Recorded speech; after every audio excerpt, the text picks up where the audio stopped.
Hello friends, आज हम air force का इम्पोर्टेंट एयर फिजिक्स पढ़ने जा रहे हैं। एक लेंस की फोकस दूरी 2.5 सेंटीमीटर है। यदि इसके द्वारा बना प्रतिबिंब स्पष्ट दृष्टि की न्यूनतम दूरी 25 सेंटीमीटर पर बन रहा है तो लेंस की आवर्धन क्षमता होगी। इसके लिए लेंस की आवर्धन क्षमता का सूत्र m बराबर 1 + d/f 1।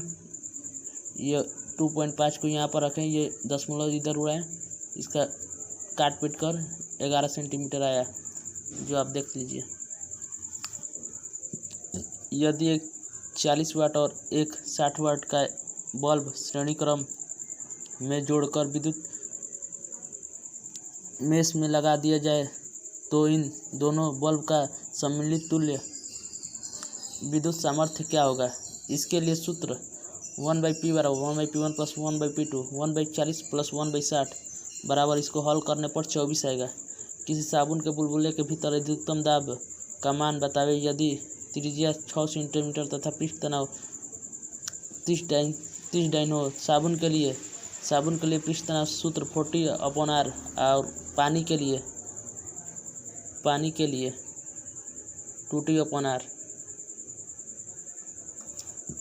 पृथ्वी की त्रिज्या बराबर ऊंचाई g का मान क्या होगा। पृथ्वी की त्रिज्या के बराबर ऊंचाई g का मान क्या होगा। g डैश बराबर g में चेंज के लिए फॉर्मूला g डैश बराबर g × r² बटा में r + h का होल स्क्वायर। ये सूत्र इसी से बनकर आया है। g डैश बराबर g बटा में 1 + h बटा r के होल स्क्वायर। इसको सॉल्व करने पर ये आया है, देख लीजिए आप। g/4 इसका आंसर आएगा। इसका g की त्रिज्या के बराबर ऊंचाई g का मान क्या होगा, देख लीजिए। 1 नंबर ये ऑब्जेक्टिव आ जाएगा। घसीट वेग लंबाई पर निर्भर नहीं करता है। यदि किसी चालक में 20 कूलाम की आवेश 15 सेकंड तक प्रवाहित होता है तो यदि चालक का धारा घनत्व 20 एम्पीयर प्रति मीटर हो तो अनुप्रस्थ का क्षेत्रफल होगा।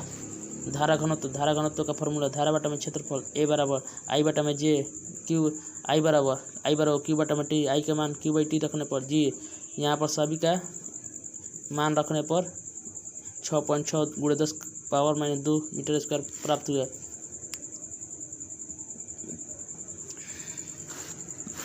देखिए, ये 1 नंबर में आ सकता है। चुंबकीय क्षेत्र का बीमा कैसे निकालेंगे। F बराबर IBL sin थीटा होता है, तो ये B चुंबकीय क्षेत्र B बराबर F बराबर IL।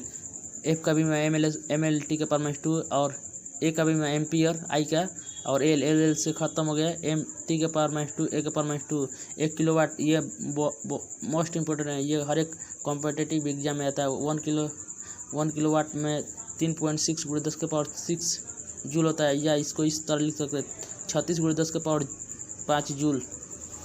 कोई इलेक्ट्रॉन किसी वृत्तीय चालक में 5 रेडियन प्रति सेकंड के वेग से चक्कर लगा रहा है तो चालक में निर्मित धारा का मान क्या होगा। इसके लिए एक फार्मूला होता है I बराबर W बटा में 2π। I बराबर ये 5 चक्कर लगाया तो 5 रख देंगे, W का मान 5 ही बटा में 2π आंसर।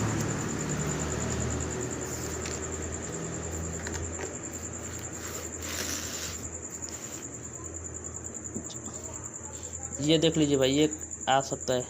एक पानी टैंक का 20 पूर्ण तरंग प्रति सेकंड उत्पादित की जाती है तो यदि स्प्रिंग और उसके निकटतम गर्त के बीच की दूरी 30 सेंटीमीटर हो तो तरंग का वेग होगा। यहाँ आवृत्ति 20 प्रति सेकंड दिया है। तरंग दैर्घ्य लैम्डा बराबर 2 × निकटतम सुरंग गर्तों के बीच की दूरी 2 × 30 बराबर 60 सेंटीमीटर। V बराबर n लैम्डा, ये फार्मूला इंपोर्टेंट है। V बराबर n लैम्डा 20 × 60 1200।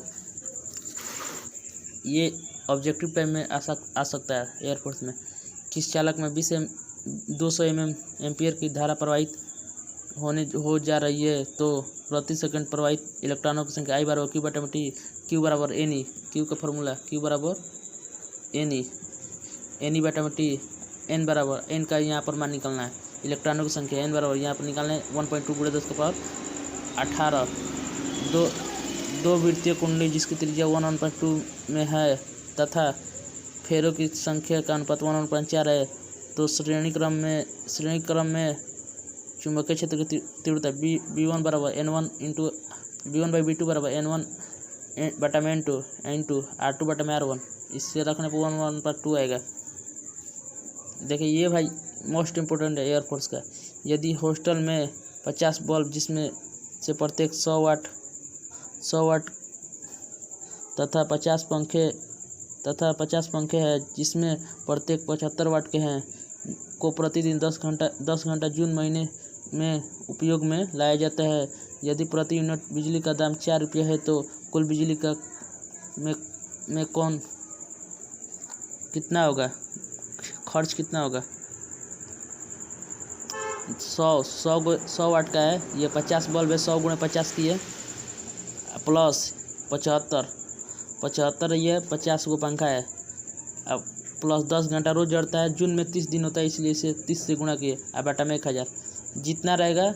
अगर मान लीजिए 200 पंखा होता है और 100 बल्ब होता है, 200 वाट का पंखा और 100 बल्ब रहता है तो 100 × 200 हो जाता है। इसी तरह ये फार्मूला है, अब बटा में 1000, इससे डायरेक्ट निकलेगा 2625। थैंक यू भाई, कैसा लगा आपको ये वीडियो।